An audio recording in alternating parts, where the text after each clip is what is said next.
Bismillahirrahmanirrahim. Assalamualaikum warahmatullahi wabarakatuh. Selamat malam Bapak Ibu sekalian. Selamat datang di acara LLC Live Learning Club malam hari ini yang selalu kita adakan setiap hari Selasa. Pada umumnya kita tayangkan setiap malam pada malam hari. Bagi Bapak Ibu sekalian yang baru pertama kali bergabung dengan kami, izinkan saya untuk menyampaikan terkait dengan LLC. LLC merupakan sarana yang akan membentuk kelompok pembelajar agar mereka dapat membangun kualitas diri dengan lebih baik, tumbuh dan berkembang menjadi manusia yang sehat, sukses, dan bahagia dalam ukuran dimensi dunia maupun akhirat. Semangat membentuk kelompok belajar ini berdasarkan keinginan mengajak para pembelajar sebanyak-banyaknya untuk berpartisipasi dalam kebaikan, membangun budaya belajar, dan meningkatkan kapasitas diri dengan berbagai kompetensi hidup yang meliputi aspek spiritual, intelektual, moral, profesional, emosional, dan learning atau proses belajar ini. Jadi ini adalah kelompok para pembelajar. Kita belajar apa saja di forum ini. Dan saya Endah mewakili LLC. Pada malam hari ini mendapat tamu kehormatan. Beliau adalah Ibu Ani Andayani. Kita diajak jalan-jalan sama Bu Ani malam hari ini. Jalan-jalan ke Jepang, tapi juga jalan-jalan ke Yogyakarta. Dan rasanya tidak hanya jalan-jalan biasa, tapi kita akan banyak belajar dari Bu Ani. Bagaimana kehidupan di Jepang dan kehidupan di Yogyakarta. Dua-duanya adalah kota yang kita tahu sangat berbeda sekali. Kultur maupun nanti kita lihat bagaimana value dan sebagainya ya. Baik termasuk nanti wisata dan sebagainya. Ya. Jadi kita refreshing sebentar di masa pandemi ini. Kemarin kita banyak belajar tentang imun, belajar tentang bagaimana meningkatkan kualitas diri. Sekarang saatnya kita jalan-jalan sejenak bersama Bu Ani, mengunjungi kota Jepang dan kota Yogyakarta. Baik, beliau adalah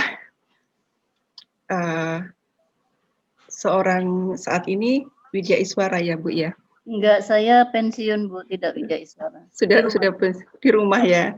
Tapi pengalaman beliau, pendidikannya adalah S1 di IPB, kemudian S2-nya di Jepang, dan S3-nya di Jepang. Untuk detailnya nanti Bu Ani sendiri akan menyampaikan.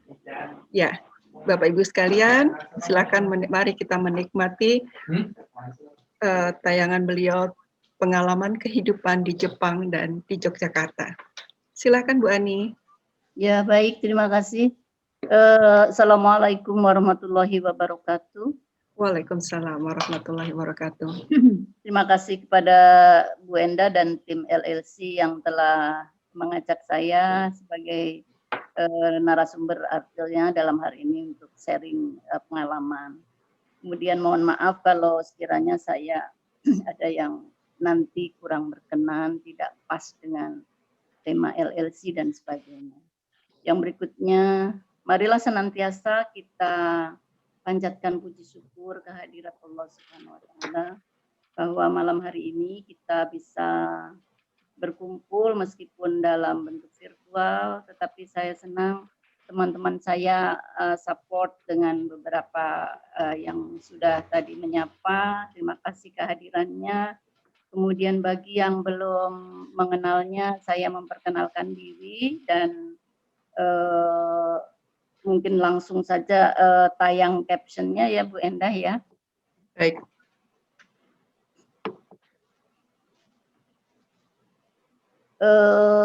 Ada sedikit riwayat dari kenapa muncul tema ini. Waktu itu bincang-bincang kecil dan sangat santai waktu membuka acara Pak Andin, dan mudah-mudahan Pak Andin nanti join, kelihatannya belum ada. Sudah ada beliau. Sudah ada ya? Sudah rawuh. Terima kasih Pak Andin, saya dicemplungin di sini.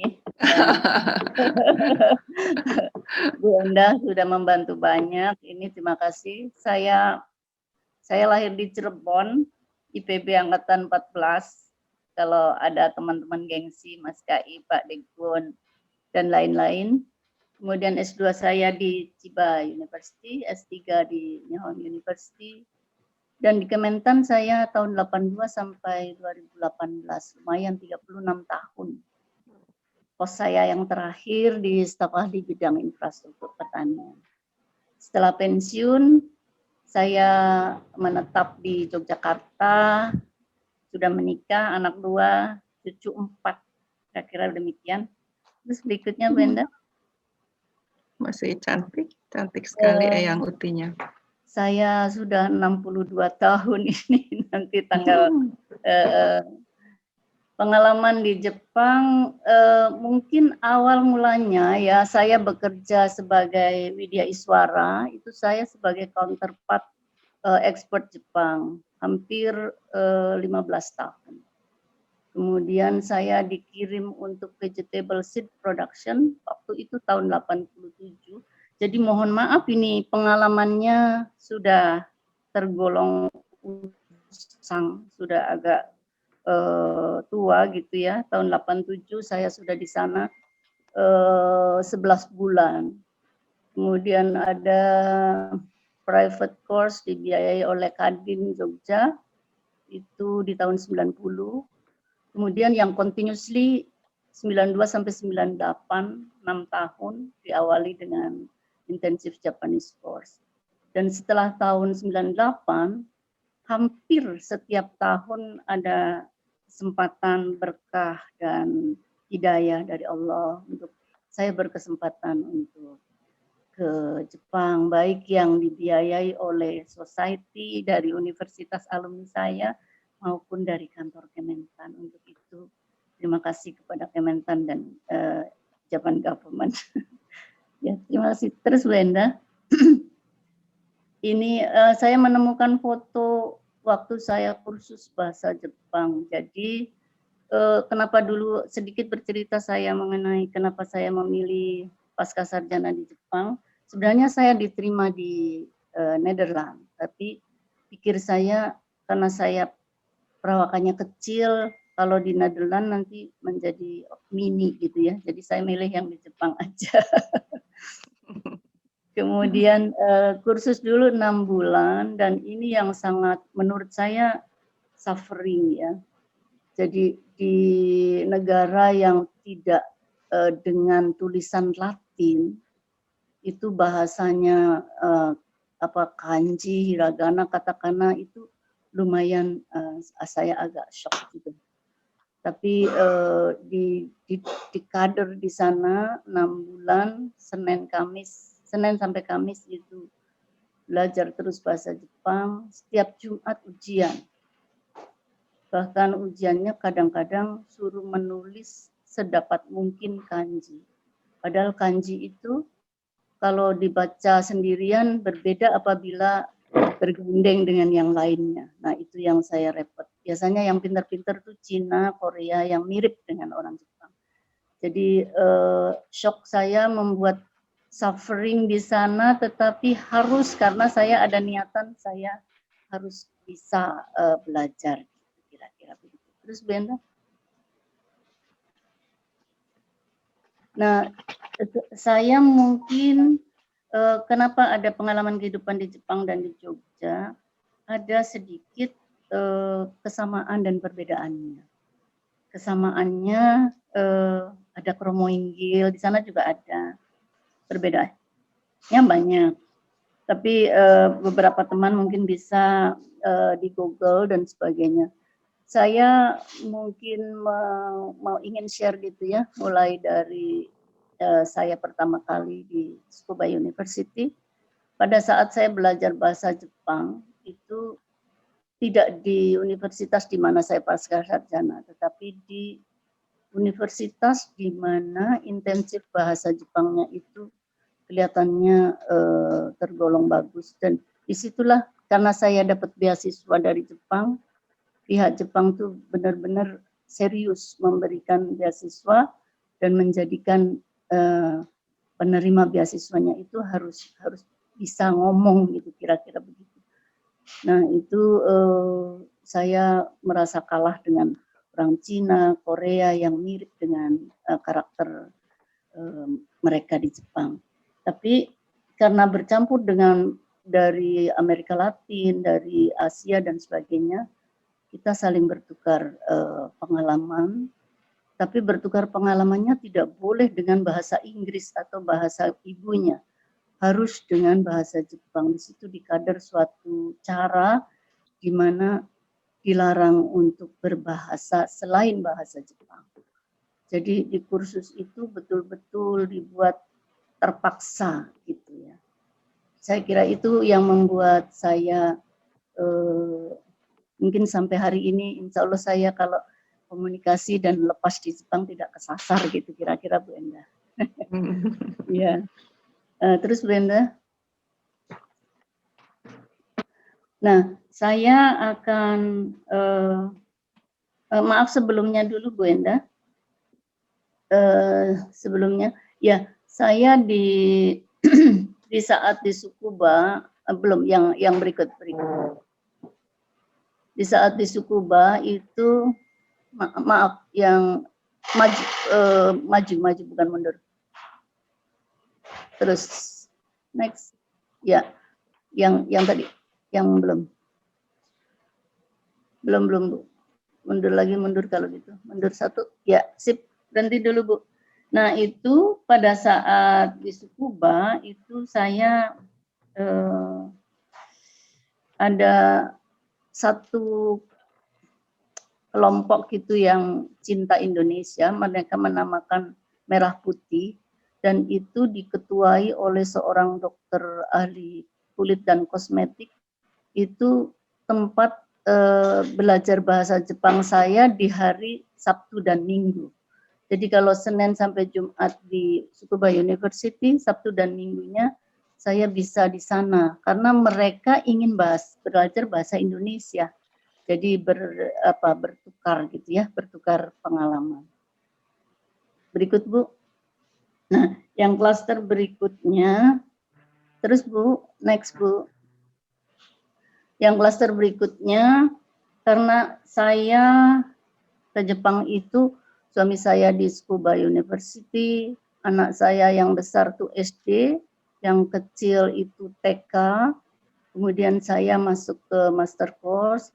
Jadi ada pengalaman tentang anak sulung saya ini yang SD di sana. Nah itu, ini saya ambil dari Google, SD itu tasnya kalau berwarna merah dia untuk perempuan, berwarna hitam untuk laki-laki. Kalau perlengkapannya berikut Bu, perlengkapannya itu pada saat masuk anak saya sekolah itu harus bawa sepatu, bawa slipper, sikat gigi, cangkir, anduk, jas hujan, payung, lunchbox. Furosiki itu seperti serbet yang untuk lunchbox, kemudian topi, tas kecil, kemudian dan lain-lain. Dan itu menjadi bagian yang harus dimiliki setiap siswa dengan masing-masingnya diberi nama. Dan itu dilakukan di depan sebelum masuk sekolah, artinya waktu daftar. Anak saya mulai masuk SD kelas 2. Kemudian berikut Bu, yang berikutnya makan siang karena sekolah di sana itu cukup lama, sampai kurang lebih jam 2 sampai jam 3. Itu makan siangnya, ini saya ambil dari Google, itu dibawa. Ini yang garis-garis merah muda itu furosiki, itu yang serbet seperti untuk lapnya, tapi nanti setelah makan selesai atau sebelum makan juga itu diikat sebagai pembungkusnya. Dan ini ide-ide bagi ibu-ibu supaya anak-anak suka makannya, biasanya ada dekorasi. Dan ini di sini sudah banyak sekarang. Di Jogja juga sudah mulai banyak. Tapi ini saya temukan tahun 92. Terus Bu, berikutnya. Nah, ini yang agak tidak dimiliki di Jogja. Jadi pada saat anak-anak SD itu masuk, sepatunya sendiri itu harus ditinggal di box. Kemudian masuk ke kelas itu dengan slipper, dengan apa ya slipper itu, sandal yang untuk slop yang di dalam. Nah, itu dalam rumah.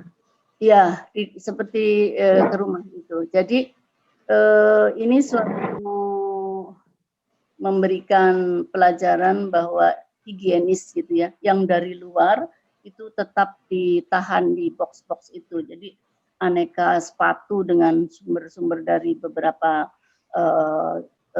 daerah atau rumah itu stop di situ. Dan ini pemandangan seperti ini selalu ditemukan di SD di Gengkang namanya.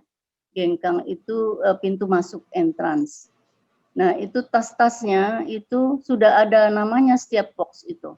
Ada di kelas 1 misalnya di mana, kelas 2 di mana, kelas 3 di mana, dan seterusnya. Nah, locker itu bagi yang kira-kira barang-barang berharga yang harus disimpan. Dan semua SD-nya di sana ya rayonisasi. Jadi dekat dari rumahnya. Kemudian setiap pagi datang siswa itu, gurunya itu menunggu di perempatan jalan lalu lintas itu. Jadi kalau ada anak sekolah mau nyebrang dibantu oleh gurunya. Jadi kira-kira 1-2 kilo dari sekolah ada perempatan, mesti di situ ada guru piket yang bisa menyeberangkan anak-anak sampai dengan selamat, kira-kira begitu. Terus Bu Enda. Nah, itu tadi ini gambaran apartemen kami tinggal di sana. Masuk apartemen itu lumayan agak repotnya cukup mahal. Di sana Fudosang itu seperti agen yang untuk apartemen, kontrakan atau dan lain-lain gitu. Nah, uang apa istilahnya? Uang bisa masuk ke apartemen itu di depan itu bisa sampai 5 kali lipat. Waktu itu begini. Jadi yang satu itu deposit yang nanti kalau selesai dikembalikan. Yang kedua itu uang kunci istilah mereka. Kemudian yang ketiga uang bulanannya harus selama 2 bulan di depan dibayar. Kemudian yang terakhir uang terima kasih atau orecing gitu ya mereka sebutnya. Ore itu terima kasih.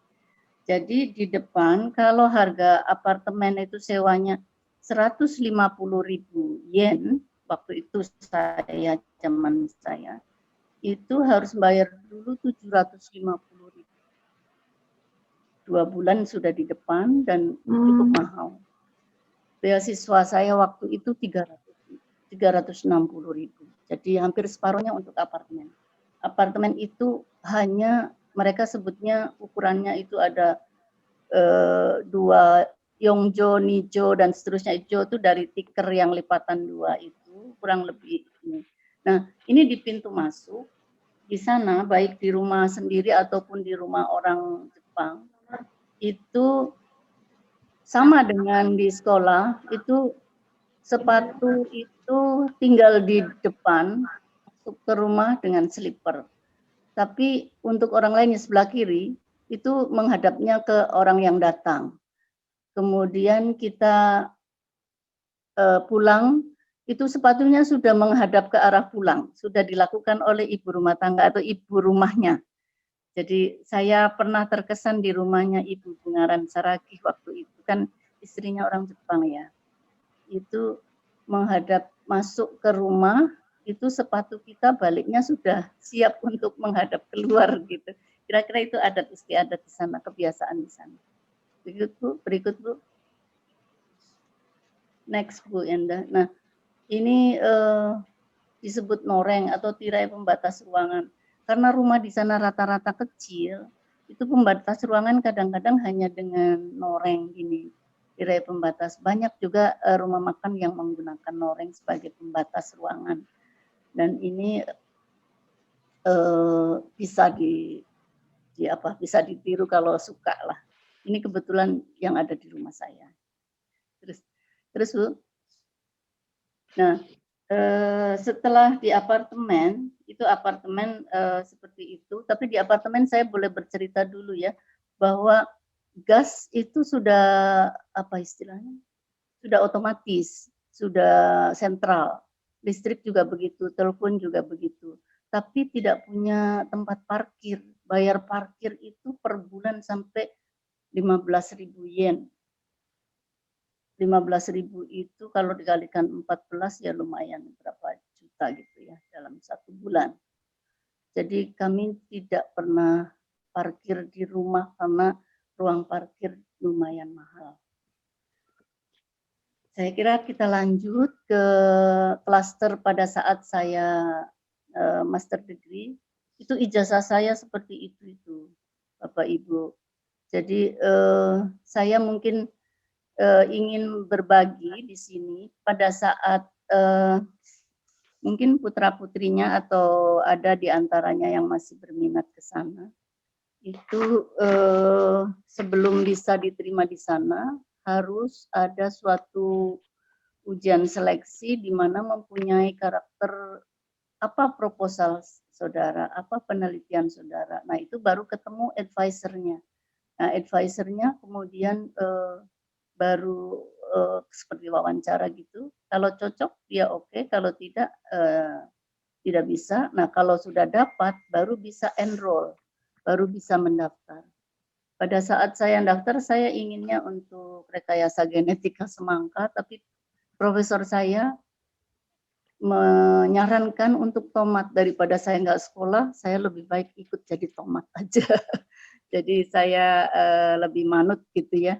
Nah, pada advisor itu cenderung agak bersifat mutlak, sehingga saya lebih mendahulukan saya ingin belajar daripada suatu idealisme. Kalau idealisme kemudian bertahan gitu, biasanya kemudian nggak dapat profesor pembimbing. Saya kira itu. Dan ini belajarnya di sana, duduknya itu di sebelah advisor bagi mahasiswa asing. Jadi kalau tidak datang di suatu hari tertentu ketahuan. Kemudian kalau datang terlambat pasti diomelin. Kemudian caranya ada seperti numbboard gitu ya, whiteboard itu di situ ditulis ada, izin, sakit atau sedang ke lapangan gitu. Nah, itu selalu secara disiplin menggeser magnetnya untuk itu. Saya waktu itu lumayan agak istilahnya terkendala bahwa tradisi belajar di sana lumayan keras gitu, tapi harus mempunyai daya juang yang kuat, di mana pada saat kita nggak cocok dengan profesor pembimbing, itu nanti didiemin aja, tidak diberi suatu advice gitu, nah nanti berkonsekuensi molor waktunya, padahal beasiswa harus tepat waktu. Saya alhamdulillah ini nggak tahu apa karena mahasiswanya sedikit, saya IP-nya waktu master tuh 4,0. Saya juga kaget kok A semua gitu. Jangan-jangan karena nggak ada mahasiswa lain gitu. Tapi ternyata ada mahasiswa Jepang yang nilainya ada B-nya, ada C-nya gitu ya. Oh berarti lumayan bagus gitu. Tapi ternyata menurut saya, ini pikiran saya, master di sana itu dipantau ketat oleh advisernya. Jadi asal nurut aja, patuh dengan segala advice-nya dan kita mengikuti cara kerjanya. Kita disiplin, tanggung jawab dan cara mereka itu pasti kita ada kena di hatinya. Lah begitu hatinya sudah menyatu, kita dapat kemudahan. Nah, itulah kira-kira kuliah juga terbantu. Biasanya kuliahnya dalam bahasa Jepang, tulisan tangan profesor yang di Sekarang kan sudah ada pakai komputer dan sebagainya. Kalau zaman saya dulu masih dengan whiteboard. Kemudian saya punya akal begini, tulisan tangan profesor yang bahasa Jepang yang keriting semua itu saya fotokopi, kan ada cara fotokopi itu di whiteboard. Kemudian saya ajak mahasiswa tingkat 4, artinya junior saya, suruh baca. Begitu baca saya ngerti maksudnya. Jadi kuliahnya lumayan repot dan saya sulit gitu ya. Tapi dengan cara itu saya menemukan sebuah solusi. Akhirnya anak tingkat 4 itu memilih judul tesisnya dia, saya yang membimbingnya. Jadi timbal balik begitu. Akhirnya bisa wisuda. Nah, ada pengalaman saat wisuda, suami saya itu harus operasi, saya maju jadwal, dan seterusnya sampai akhirnya selesai ujian master, saya lari ke rumah sakit, saya tanda tangan, suami saya operasi di rumah sakit yang strange buat dia dan jauh lagi tempatnya. Ya itulah perjuangan. Terus Bu Enda? Nah ini pada saat anak saya kecil, saya ajak ke tempat saya belajar penelitian, itu gambar tomatnya. Itu yang kanan anak saya yang SD, mulai kelas 2 sampai kelas 6. Yang kecil itu dari usia 2 tahun sampai TK selesai. Saya kira itu hanya sekilas saja. Terus berikutnya, Bu. Nah, di sana ada kebiasaan kalau sudah wisuda itu ada rekreasi bersama. Jadi mereka sebutnya Sotsugyo Ryoko. Sotsugyo itu wisuda, Ryoko itu piknik. Nah, piknik wisuda. Jadi pada saat wisuda kita bersenang-senang itu piknik, dan itu atas biaya universitas, bukan biaya sendiri-sendiri. Dan inilah sebuah meluapkan thanks kepada advisor. Advisor saya itu yang dekat dengan tulisan nasional Pak Hakone. Ya, saya kira ini pada saat saya ya betul, itu Tadashi Ito Sensei, sekarang menjadi CEO di produksi benih untuk benih-benih sayuran dan buah. Kemudian berikutnya, Bu. Nah, ini pada saat saya doktor, ini waktu itu saya harus terima kasih kepada Badan SDM yang telah mengizinkan saya memperpanjang izin belajar yang tadinya hanya master, kemudian diperpanjang ke doktor degree, kemudian hampir sama caranya, penelitiannya cocok enggak dengan advisernya dan seterusnya. Tetapi pada saat di doktor itu saya ada, mungkin ini hampir sama ya dengan di IPB atau di tempat yang lain. Kecuali Pak Degun itu, Pak Degun kan dapat doktornya pemberian karena kehebatan karyanya. Jadi di sana sebelum saya boleh melakukan penelitian di bidang untuk doktoral degree, itu saya harus matchingkan usulan penelitian saya dengan profesor yang mau membimbing saya, baru melapor ke yang memberi sponsor, yaitu yang memberi sponsor saya pemerintah Jepang, Mombusho Scholarship, dan sepanjang perjalanannya baru bisa lulus apabila sudah ada publikasi jurnal internasional 5. Nah, saya itu berada di Jepang, jadi kalau internasional satunya di jurnal yang ada di Indonesia. Jadi waktu itu saya jurnalnya di Belanda 1, di Amerika 1, di Israel 1, di Jepang 1, dan di Indonesia 1. Akhirnya lengkap lunas 5, kemudian bisa presentasi disertasi saya. Nah, yang disertasi ini repot karena saya tidak bisa membuat disertasi saya dalam bahasa Jepang, tetapi saya harus presentasi dalam bahasa Jepang. Jadi double garden. Jadi yang saya baca itu bahasa Inggris, tetapi saya ngomongnya bahasa Jepang. Jadi lumayan waktu itu suffering. Tapi berkat pemberian 6 bulan intensif Japanese course, saya lumayan didedikasikan bisa belajar dibantu oleh advisor sampai latihan mau ngomong defense itu latihan dulu malamnya sekian menit dan ngomongnya bagaimana dan seterusnya. Kemudian saya juga sama waktu di master juga di dokter saya juga kebetulan dapat IP-nya 4,0 juga alhamdulillah. Jadi semua gitu saya heran juga kenapa kok bisa gitu. Mungkin karena saya nurut aja ya kali ya. Ada kehebatannya. Saya duduknya di sebelah profesor pembimbing. Kalau saya datang terlambat nggak bisa, datang lebih. Saya setiap pagi untuk waktu saya doktor itu menyediakan teh hijau untuk profesor saya. Jam berapa dia akan datang saya nggak tahu, maka harus lebih pagi.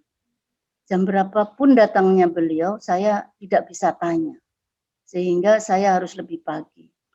Kemudian sebelum saya mulai dokter course saya, profesor saya tanya, teh hijau yang paling nikmat, tahu nggak kamu berapa derajat? Waduh, saya tidak bisa langsung menjawab. Takut salah, nanti menjadi konflik dengan profesor. Akhirnya saya hanya menjawab, baik, saya akan cari dulu jawaban yang paling benar. Saya berhari-hari di perpustakaan, di mana akhirnya menemukan, dan saya sudah dibiasakan untuk bisa teliti di sana, di halaman berapa, autornya siapa, bunyinya apa, dan berapa, apa alasannya, dan seterusnya. Ternyata singkat cerita, ini Bapak Ibu sekalian, bahwa teh hijau itu kalau air mendidih di kompor 100, kemudian di termos itu bisa menjadi turun 90. Termos dibuka, dituang di gelas, itu turun dari 90 menuju 80. Kemudian setelah dicangkir, yang ada tehnya itu bisa menuju 70. Dan ternyata yang paling enak, tanin dan teinnya paling pas itu konon 78 derajat Celcius. Dan itu alasannya apa macam-macam sampai akhirnya saya masuklah di bidang minor saya untuk plant nutrition, akhirnya mencari tahu kenapa reaksi ini dan seterusnya yang sekarang dikenali dengan hidroponics dan bioteknologi. Kira-kira itu, dan waktu wisuda karena tidak ada yang boleh masuk kecuali wisudawan, jadi nggak ada yang motret.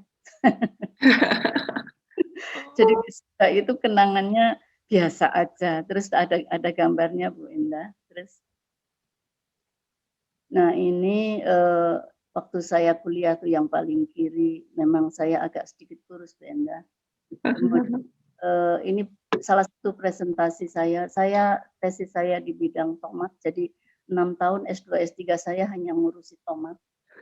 Kemudian ini advisor saya di S3 namanya Yazaki, Jin Yazaki, dan saya itu pakaian kebaya itu untuk wisuda, tidak pakai toga dan yang paling paling greng kalau di sini, kalau di sana biasa aja. Terus berikutnya Bu. Nah ini ada pengalaman saya, karena saya mungkin wisudawan terbaik waktu itu 4,0 dari mahasiswa asing, saya menjadi wakil untuk yang foto tengah itu, mereka kalau mengangkat sake itu sebut kampai gitu ya, saya boleh ikut menjadi karena itu. Terus yang sebelah kanan saya juga pakai baju pada saat buka sake di tong yang besar sekali itu, saya diberi kesempatan untuk itu. Jadi wisudawan terbaik tidak seperti di Amerika atau di Belanda kali ya, mendapatkan kesempatan orang tuanya dihadirkan, datang dan seterusnya. Di sana cuman ngangkat sake sama. Tapi saya senang lah ya. Jadi kuncinya saya mengikuti apa yang menjadi keinginan advisor dan saya agak sedikit menyesuaikan atau sedikit dalam tanda kutip patuh gitu ya. Nah itu ada kemudahan-kemudahan diberi suatu kelonggaran dan saya lulus tepat waktu dan doktoral course saya 3 tahun pas. Itu bukan karena saya pinter mungkin, tapi karena sponsorship sudah habis jadi harus diluluskan kira-kira gitu. Baik, terus berikutnya. Nah, ini sedikit tidak metengkreng di saya sekolah dan seterusnya ya. Ini ada makanan khas di sana. Saya awalnya kabocha itu kalau di Jogja kan biasa ya, tidak makanan elit gitu. Makan banyak nggak apa-apa dan murah gitu ya. Terus SMB itu kan seperti opak gitu. Di sana itu betul-betul mahal dan makanan yang tergolong boleh makan sedikit aja karena mahal gitu. Pernah anak saya diberi kabocha satu kerat kecil sekali. Lu kasihan banget. Pada saat balik ke Indonesia saya ingat belikan kabocha sampai 1 piring gitu juga masih murah gitu. Di sana mahal sekali, tapi memang beda kualitas. Terus berikutnya. Ini mungkin yang sering ke Jepang, ini yang kiri itu disebut odeng. Odeng itu masakan yang biasanya muncul saat matsuri atau peringatan-peringatan tertentu gitu. Di mana itu makanan mereka sebutnya yatai atau angkringan gitulah kira-kira. Itu direbus dengan rasa kecap asin tambah mungkin kayak sesam itu wijen. Nah, itu biasa di sana untuk makanan khas yang sudah agak tua gitulah, agak kuno gitu. Kalau yang sebelah kanan di sini sudah banyak, di sana menurut saya kalau yang kiri itu makanan yang murah sekali, kalau yang kanan tuh mahal sekali. Di Isetan di sana satu wadah begitu bisa 20.000 yen atau ratusan ribu lah. Jadi nggak jadi makan kalau nggak ditraktir kira-kira gitu. Makasih. Terus berikutnya. Nah, ini yang menjadi ikon mereka di sana, network mungkin tidak usah dibesarkan dan ini biasa. Tapi yang saya ingin berikan suatu share pengalaman bahwa kalau di gambar itu warnanya hijau, berarti keretanya warna hijau. Kalau di gambar itu warnanya merah, keretanya warna merah. Nah, sekarang mungkin di Jakarta sudah banyak, tapi di Jogja belum ada. Dan di sana beli tiket juga bisa tiket yang sifatnya langganan atau tiket yang menurut destinasinya, dan konon harga transport publik di Jepang itu tergolong mahal. Saya terakhir 2019 ke sana, itu untuk jarak tempuh kereta kurang lebih 20 menit, harganya sudah 280 yen. Jadi lumayan mahal. Transportasi publik di sana lebih convenient dengan kereta, bisa tepat waktu, mereka on time dan sebagainya. Karena dengan menggunakan mobil sendiri itu sulit, parkirnya mahal, harga mobilnya lumayan. Nanti di belakang saya akan ceritakan bahwa kami pernah mempunyai mobil murah, tapi tidak mampu bayar pajaknya. Terus Bu. Nah, ini sedikit saya mengajak untuk kenalan dengan orang Jepang itu tidak salaman ya, dengan Boeing gitu. Kemudian bertukar kartu nama. Biasanya kartu nama diberikan di mana yang dihadapkan kepada yang akan membaca. Jadi kalau kita berhadapan dengan orang yang akan kita beri kartu nama, dia bisa membaca. Begitupun dari sana, nanti kita mudah membaca. Kemudian kalau duduk di suatu tempat di mana kita banyak kartu nama, biasanya dijejer gitu, kemudian kita ingat-ingat, dengan kita mengenalkan diri, kemudian menyebut nama mereka, itu berarti kita mengikat hatinya, oh berarti itu memperhatikan, gitu, kira-kira seperti itu. Dan di sana biasanya datang tuh membawa oleh-oleh atau pulang diberi oleh-oleh itu biasa. Dan itu mungkin yang kebiasaan zaman dulu penjajahan Jepang ya kali di sini. Kalau kita datang bertandang ke rumah orang bawa oleh-oleh, pulang kita dikasih oleh-oleh gitu. Di sana masih lekat sekali meskipun dengan bentuk yang sangat sederhana. Biasanya yang handmade itu mereka lebih merasa lebih menghormati gitu ya. Kemudian ini ucap salam udah biasa ya, tapi saya ingin memberikan suatu share bahwa kalau Ohayo gozaimasu, konnichiwa, konbanwa itu kan berdasarkan waktu. Tapi di sana sebenarnya ada ucap terima kasih berdasarkan kegiatan. Misalnya setelah bekerja itu mengucapkannya berbeda dengan setelah membantu. Misalnya setelah bekerja mereka sebutnya Gokuro sama deshita. Tapi kalau setelah pergi dari mana kita terasa lelah, Oskare sama deshita. Jadi berbeda. Kemudian kalau lama kita tidak bertemu, itu sebutnya ohisashiburi gitu ya. Ohisashiburi itu sudah lama ya kita nggak ketemu.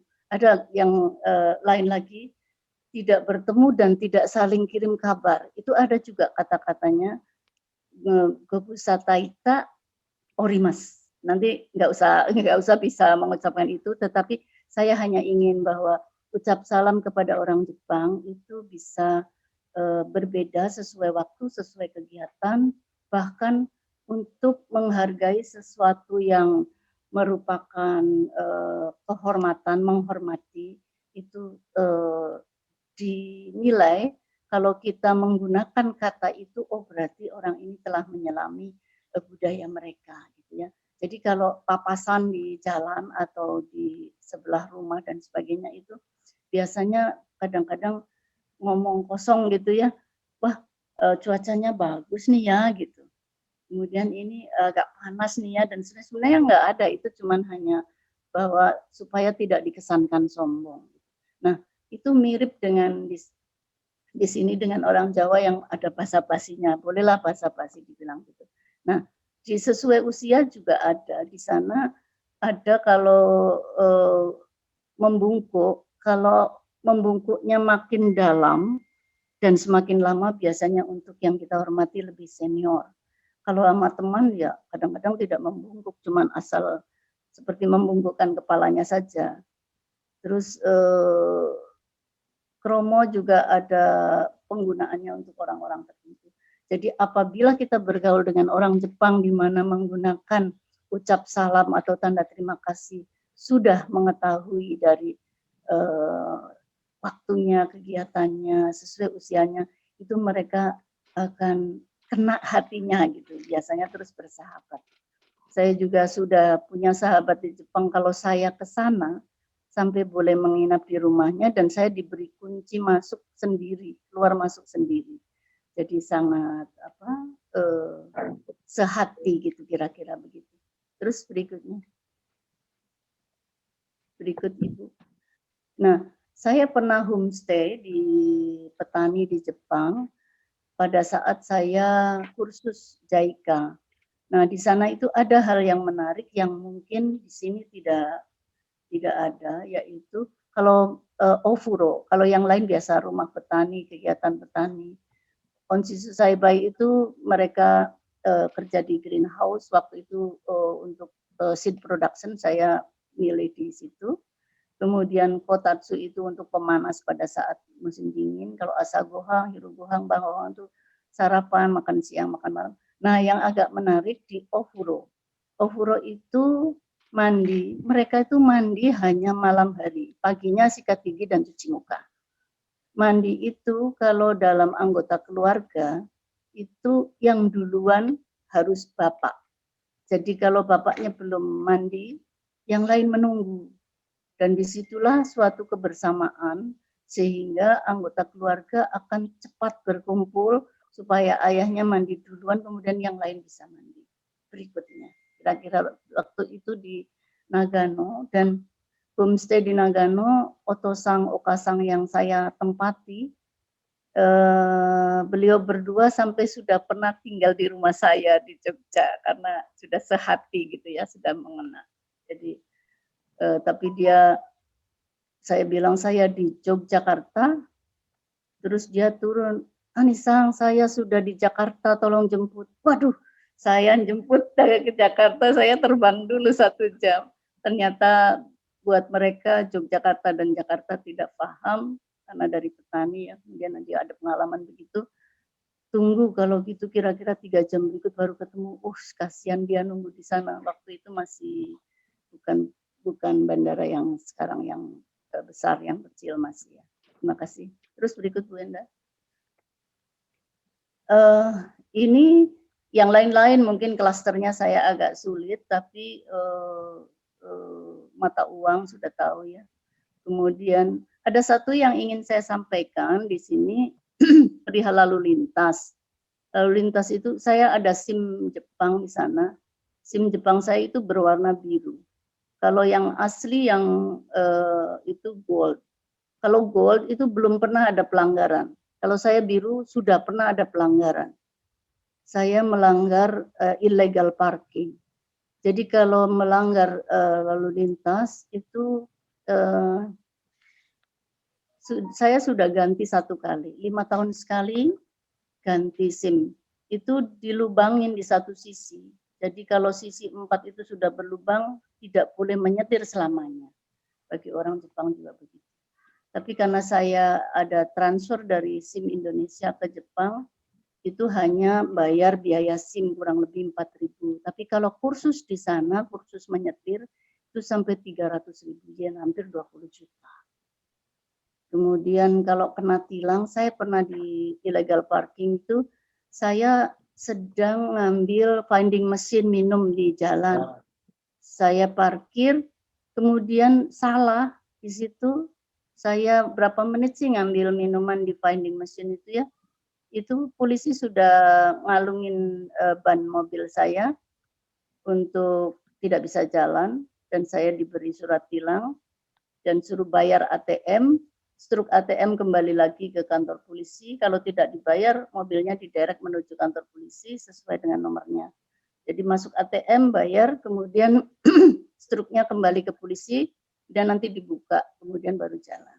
Nah, kesalahan itu meskipun 1 kali, saya 6 tahun di sana, keluar lagi, lubangnya itu keluar lagi. Jadi bagi yang, kebetulan saya sih bukan profesinya menyetir ya, bagi supir taksi kalau sudah 4 sisinya berlubang itu tidak boleh menyetir selamanya. Usia menyetir di sana itu tidak ada batas usia. Teman saya yang saya bersahabat di sana itu sudah usia 78 masih menyetir. Jadi mulai 60 tahun itu ada uji psikologi. Kemudian 70 tahun ada uji demensia. Kemudian 80 tahun kesadaran sendiri, biasanya orang Jepang mengembalikan SIM-nya ke kantor polisi. Dan itu sudah biasa di sana. Tapi boleh menggunakan kendaraan usia 18 tahun pada saat mempunyai KTP. Mereka sebutnya usia matang gitu ya, kira-kira begitu. Kalau tilang mahal sekali. Saya illegal parking itu bayarnya 15.000 yen. Jadi kapok, betul-betul kapok. Parkir di apartemen 15.000 yen sebulan. Ditilang 1 kali dan seterusnya.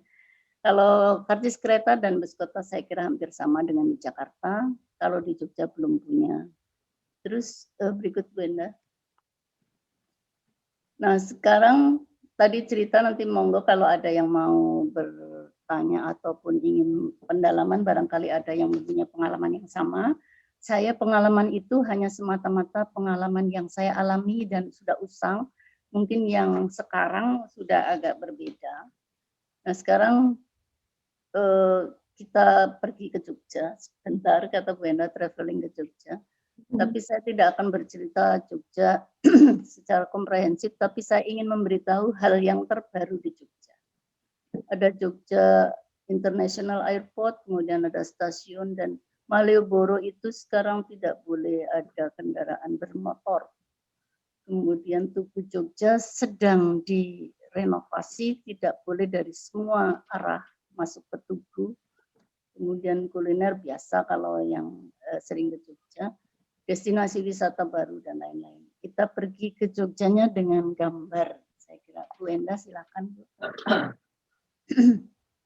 Ini 0 kilometer ini dikonservasi sebagai bangunan Belanda ya. Saya kira udah semuanya tahu. Di depan keraton. Terus Bu. Ini Jogja International Airport.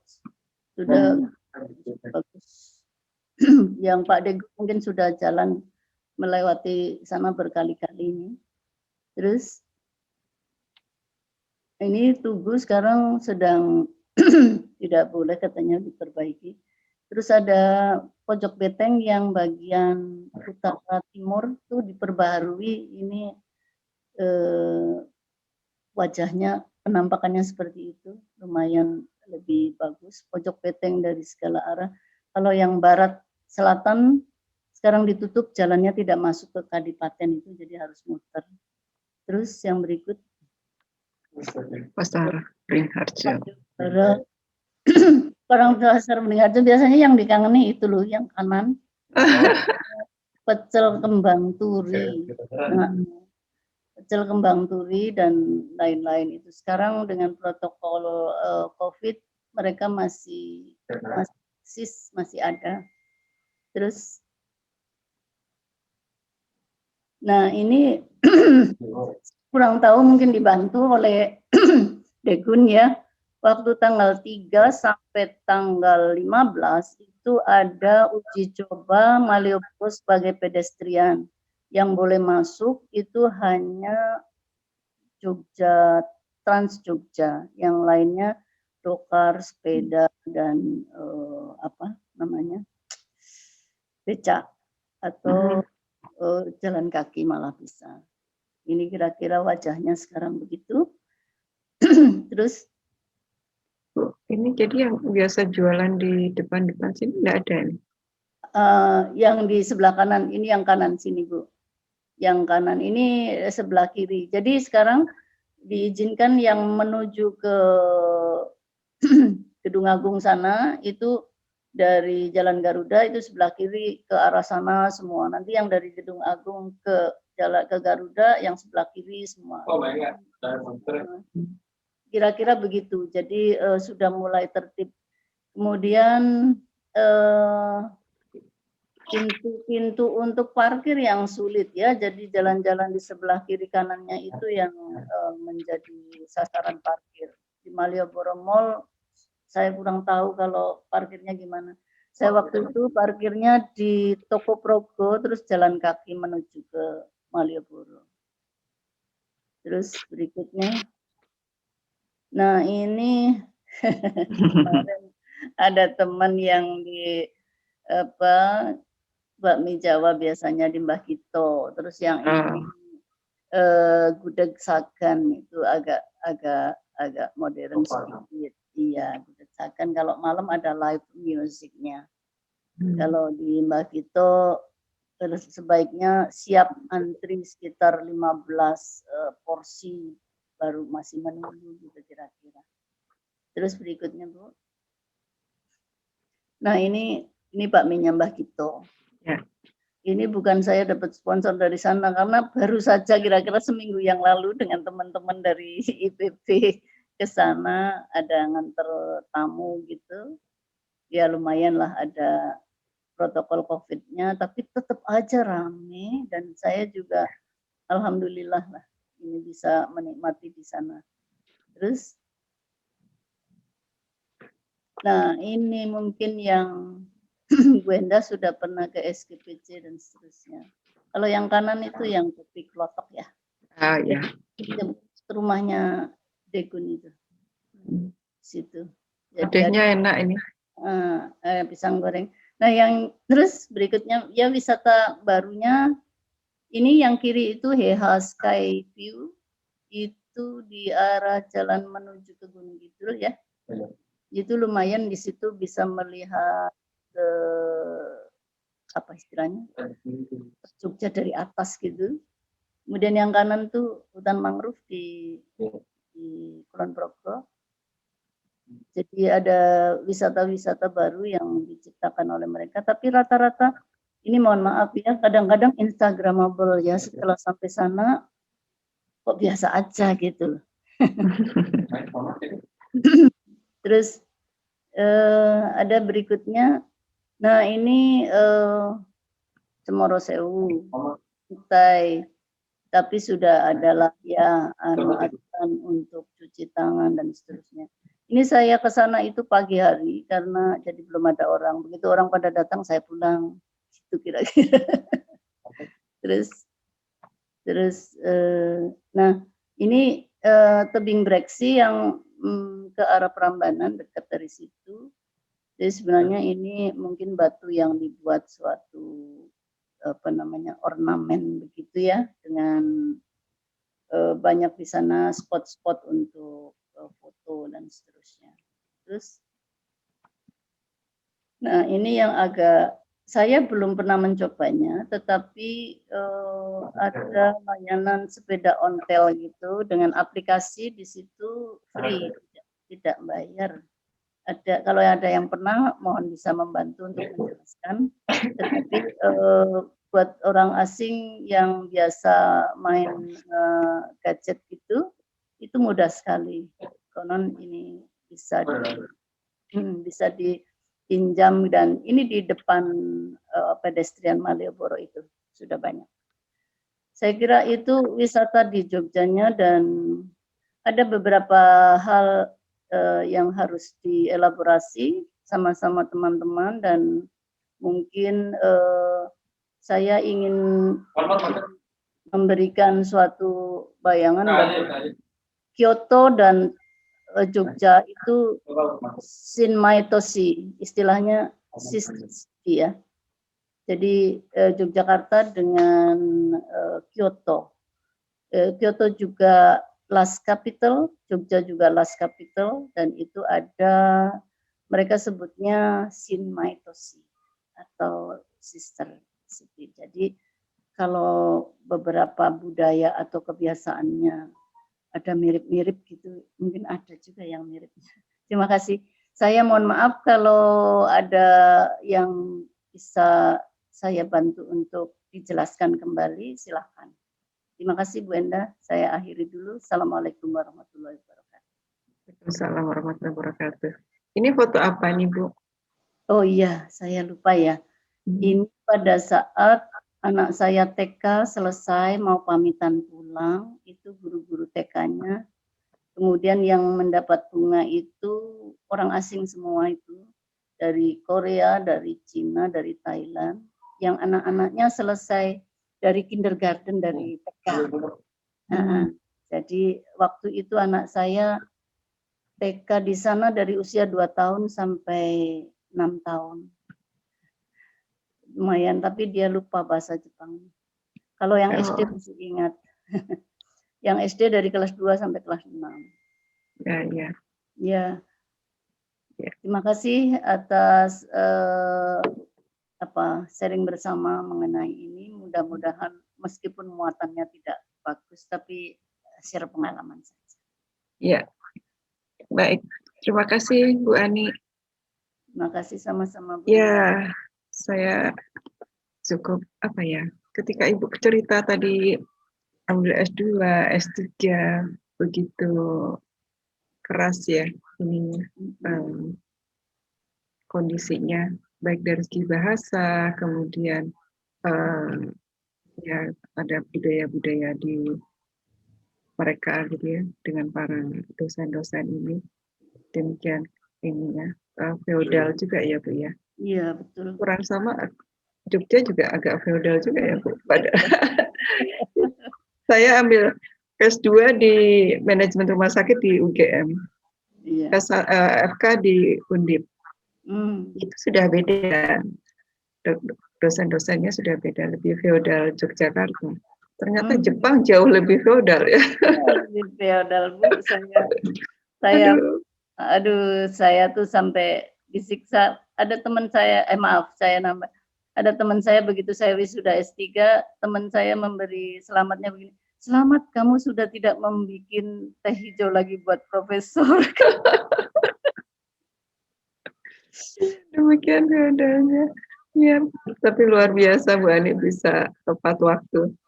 Ya, baik Bapak Ibu sekalian, monggo ini kita sharing, tapi tentu saja di balik cerita ini kita mendapatkan pengalaman, mendapatkan gambaran ya bagaimana menempuh pendidikan di Jepang.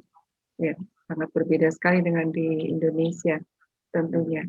Mungkin atau ada Bapak Ibu yang pengalaman S2, S3 di Jepang juga, atau mungkin di Indonesia, perbedaannya bagaimana? Silakan, monggo. Ada yang saya buka chat ya.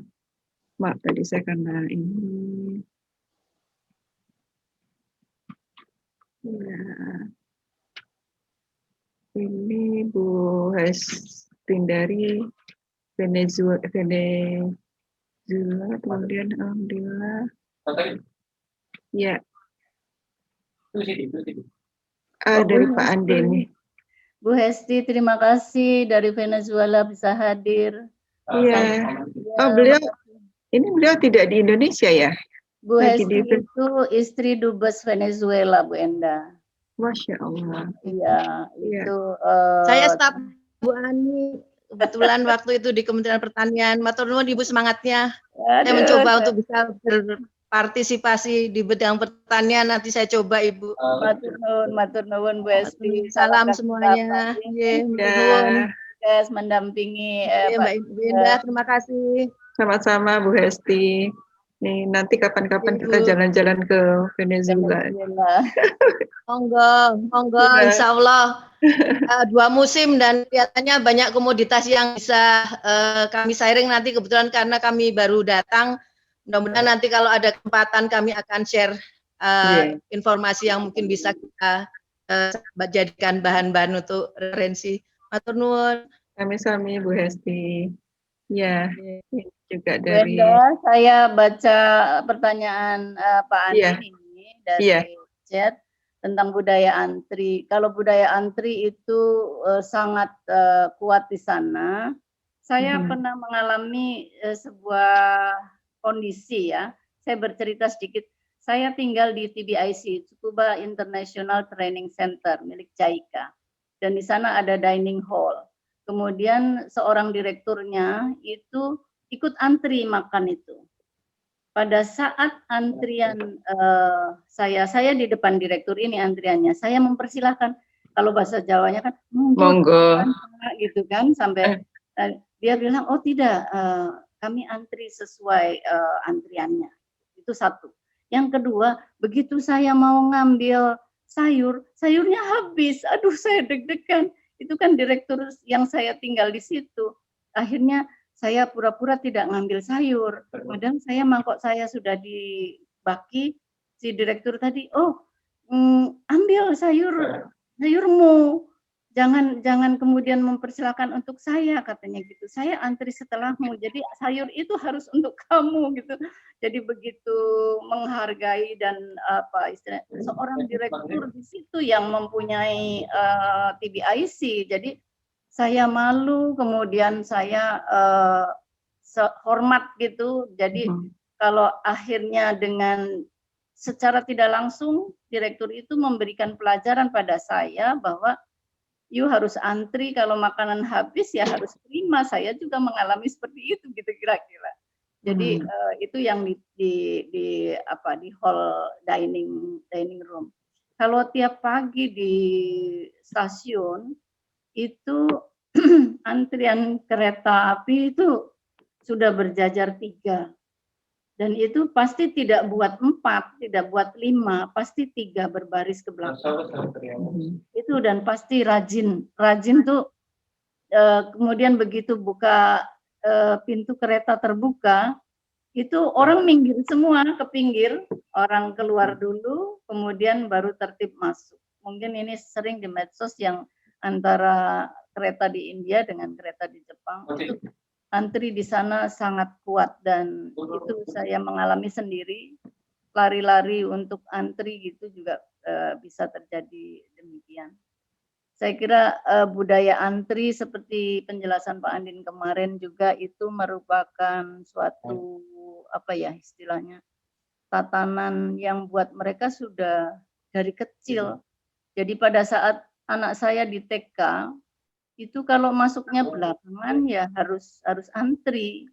Saya pernah, anak saya kan di sana tergolong tinggi, tinggi badannya besar gitu ya. Jadi dia bilang, kalau orang yang tinggi harus di depan, tapi kamu datangnya belakangan, harus di belakang. Terus nabok anak yang di depan, marah anak yang di depan, terus tetap anak saya harus di belakang. Antri ya antri, jadi tetap antri. Jadi dididik sejak TK. Sejak TK, kemudian di SD juga mulai antri, nggak boleh rebutan. Jadi saya kira dari kelas 1, kelas 2, kelas 3, itu tidak pelajaran matematik atau apa gitu, tapi anak-anak tuh perilaku Bu yang diinikan mulai dari iya awal, saya kira gitu. Pak Andin kalau nanti kita ngobrol lagi tentang budaya antri ya Pak. Ya, ini kemudian dari Pak Tony ini, alhamdulillah sehat Mbak. Ini satu kloter dengan saya saat berangkat tugas belajar ke Jepang. Pak Tony ya, Tony Ruhmat. Wah, Pak Tony ini bareng waktu itu satu apa istilahnya, satu batch dengan saya ya berangkatnya ya. Gimana Pak Tony? Pengalamannya hampir sama ya. Silakan Pak Tony. Pak Tony silakan. Kok nggak ada suaranya? Masuk. Oke, kita lanjut ke yang lain ya Bu Ani. Iya. Pak Nyoman Indra ini mohon izin bertanya, bagaimana masyarakat Jepang, bentar, saya agak kesulitan laptop saya. Pak Nyoman silakan nyampaikan sendiri Pak. Bagaimana masyarakat Jepang menghargai seorang guru? Bagaimana pemerintah Jepang mempromosikan profesi seorang guru? Terima kasih sharingnya. Pak Nyoman Indra. Ya, ya mungkin yang saya alami guru dalam artian advisor saya ya di universitas. Kalau guru di artian di SD atau di TK saya kurang paham, tetapi di profesor ada apa istilahnya? Ada 3 biasanya di satu laboratori itu. Ada profesor, associate profesor, kemudian dosen yang biasa untuk hari-hari dan ke lapangan dan sebagainya. Dan itu biasa birokratnya tangganya hampir sama dengan di Indonesia. Kalau penghargaan dalam arti biasanya mereka berlomba di society-nya. Contohnya profesor saya itu sebagai ketua asosiasi hidroponik se-Jepang gitu. Nah, apabila mendapatkan suatu seperti apa ya, sponsorship untuk suatu kegiatan itu diutamakan bagi yang berprestasi. Nah, penilaian prestasinya saya kurang paham. Biasanya mendapatkan suatu kesempatan berkolaborasi sebagai apa istilahnya, profesor untuk naik jenjangnya sama dengan di kita juga, cuman untuk penghargaan secara khusus bagi para pendidik gitu, kalau di sana mungkin lebih baik ya, karena saya dengar dari posisi guru di sana lebih mendapat penghormatan. Kalau bentuknya seperti apa saya kurang paham. Ya. Assalamualaikum Dok. Ya, monggo Pak Nyoman. Ya, saya mau izin off kamera kurang stabil, tapi terima kasih sama Dr. Enda dan Dr. Ani. Maksud saya begini Dok, penghargaan terhadap guru itu begini, ketika kita mempelajari sejarah ketika Hiroshima dan Nagasaki dibom oleh Amerika di tahun 45 di bulan Agustus, ingat saya tanggal 6 sama tanggal 9 Agustus, itu kan Jepang luluh lantah. Ya, dan itulah kehancuran Jepang dan itu mengakhiri Perang Dunia. Kan diawali karena sejarah Jepang membombardir Pearl Harbor. Nah, kalau saya baca sejarahnya, ketika setelah luluh lantahnya Hiroshima dan Nagasaki, Kaisar Hirohito yang pada saat itu sangat diagungkan dan tidak pernah muncul di publik, pada saat itu memunculkan di publik, dan dia, ya kalau ngomong orang Jawa itu sabdonya itu keluar gitu ya. Ya orang bilang mengatakan justru dia menanyakan gini, berapa jumlah guru gitu, yang masih ada, yang kita miliki, yang masih ada. Padahal asistennya semuanya mengatakan kita bisa balas, tapi Hirohito mengatakan berapa jumlah guru. Dan Hirohito mengatakan bahwa dengan gurulah kita bisa membalas dunia ini. Dan sejak saat itu guru semuanya semua disekolahkan untuk luar negeri dan akhirnya kembali di Jepang untuk membangun Jepang. Nah, itu kan menurut sejarah yang saya pelajari. Nah, ketika Dr. Ani berada di sana, menurut saya bagaimana penghormatan terhadap guru, terhadap profesi guru, dan pemerintah memperlakukannya seperti apa. Supaya ini jadi gambaran kita juga di Indonesia. Menurut sejarah memang di Jepang sangat-sangat dihormati profesi sebagai guru. Mungkin akan bertolak belakang ya, sedikit berbeda lah, beda-beda tipis sama di Indonesia bagaimana menghormatinya. Itu maksud saya, Dok, mohon informasinya. Terima kasih Dr. Enda kesempatannya. Terima kasih. Monggo Dr. Ani. Ya, kalau penghormatan dalam nominal penghargaan, saya kira saya tidak pernah tahu, Pak. Tapi mereka artinya misalnya tunjangan atau kelebihan-kelebihan dari guru yang kurang berprestasi. Tetapi dari sisi mungkin saya mengilustrasikan begini. Jadi dari profesor yang berprestasi atau yang biasa saja, itu seringnya itu mempunyai ketepatan untuk meraih apa istilahnya lebih baik gitu. Kemudian status sosialnya juga lebih baik. Misalnya rumahnya tuh besar, kemudian mobilnya bagus, kemudian ini. Nah itu saya belum tahu berasal dari pengakuan penghargaan dari pemerintah berupa nominal uangkah ataukah memang dari yang lain gitu ya. Tetapi yang berprestasi biasanya lebih cepat untuk meraih posisi itu. Kalau tentang guru di sana memang betul guru lebih, kan sebutnya juga sensei. Sen itu lahir sebelumnya ya. Jadi selalu dihormati dan sebagainya. Kalau bentuknya saya kurang tahu Pak Nyoman, mohon maaf. Saya ada satu hal yang ingin saya beritahukan, lupa tadi.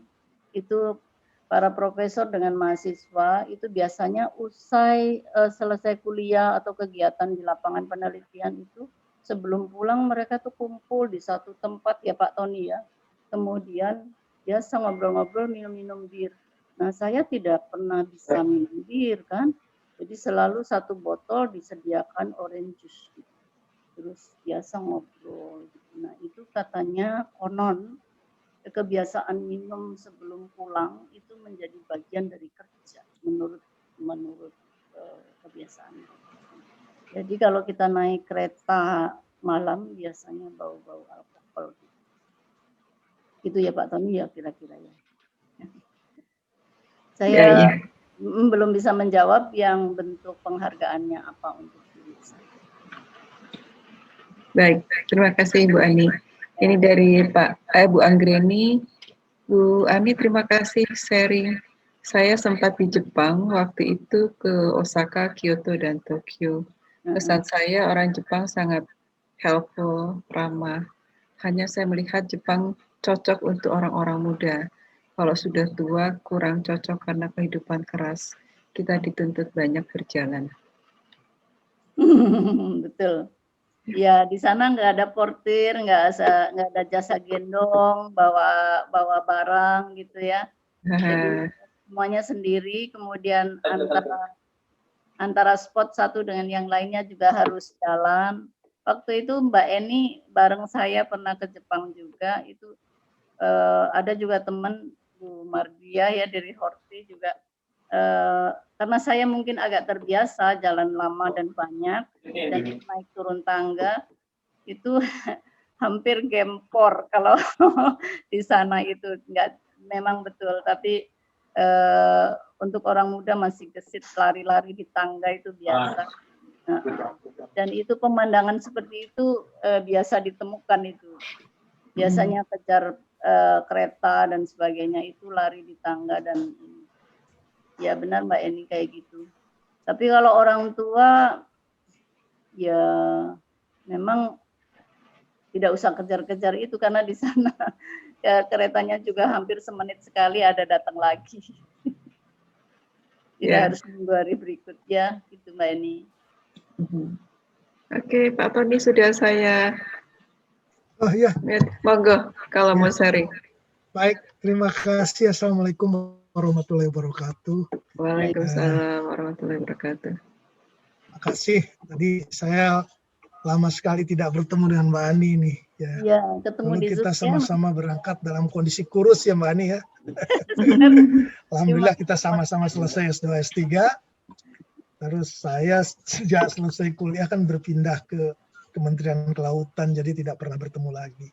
Tadi apa yang sampaikan Bu Ani betul sekali. Kemudian beberapa hal yang saya rasakan ya ketika di Jepang itu, misalkan kehidupan berkeluarga. Kebetulan saya bawa istri, jadi ketakutan waktu itu kalau melahirkan akan biaya seperti apa. Ternyata tidak. Luar biasa di sana tentang sistem kesehatannya. Health insurance itu kita hanya bayar 6 bulan untuk berlaku 1 tahun. Kemudian kita dijamin juga dari beasiswa dengan di cover 70%. Jadi 30% sisanya di cover lagi, membayar apapun cuma 10% dari seharusnya begitu. Jadi luar biasa. Saya punya pengalaman, istri saya melahirkan anak kedua di sana. Kemudian ternyata setelah melahirkannya 150.000 yen, biayanya digantinya 300.000 yen. Jadi ada keuntungan. Katanya untuk apa? Kulit popok dan sebagainya. Setelah itu sampai umur dia 2 tahun itu semua dijamin. Ya. Uang susu ada 5.000 per bulan. Itu dari City Hall, dari kantor wali kota. Kemudian juga saya kebetulan di Kochi ya, di Kochi Prefecture ya, di Shikoku Island, agak jauh cukup jauh dari Bu Ani ya. Kemudian setelah itu juga anak itu gratis sekolah dari mulai umur 2 tahun. Kemudian anak saya yang pertama sampai kelas 2 SD juga gratis dari mulai TK sampai ke sana. Jadi luar biasa yang saya rasakan, tidak ada kesulitan sama sekali, hidup juga nyaman dengan beasiswa saat itu 180.000 yen ya. 360. Ya, gitu. Sekarang malah turun katanya Mbak Ani 140.000 sekarang. Dulu kita 180. Oh iya. 180. Jadi cukup besar. Nah, iya 180.000 yen. Kemudian yang lainnya seperti istri saya karena tidak sekolah, cuti di luar tanggungan negara waktu itu di Kemtan, istri saya untuk peneliti. Nah, bisa kerja juga. Itu pemerintah Jepang tutup mata gitu. Mereka tuh tidak melihat istri bekerja di mana, karena memang di sana kekurangan tenaga kerja yang muda-muda untuk bekerja di greenhouse, untuk bekerja di perikanan. Karena anak-anak muda semua ke kota, tinggallah orang-orang tua begitu yang umurnya 60 tahun, 70 tahun kerja di sawah. Akhirnya mereka menutup mata, padahal ilegal itu semua istri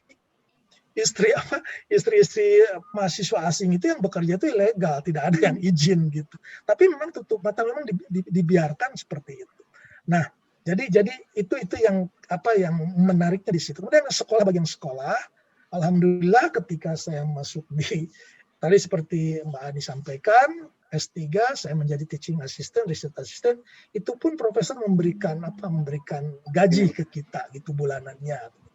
Asal tentunya tadi ya kata Bu Ani bahwa kita harus cukup berprestasi khususnya dalam tulis menulis jurnal gitu. Karena yang menjadi barrier bagi orang sekolah di Jepang itu bagaimana compliance kita, kepatuhan dari aturan bahwa kita harus menulis sekian jurnal. Kalau tidak bisa ya sudah selesai. Alhamdulillah orang Indonesia itu jarang yang gagal seperti itu, karena mungkin fighting spirit-nya luar biasa. Tapi saya lihat teman selebsa orang Malaysia sampai harus di-extend, bayar sendiri, orang Korea gitu.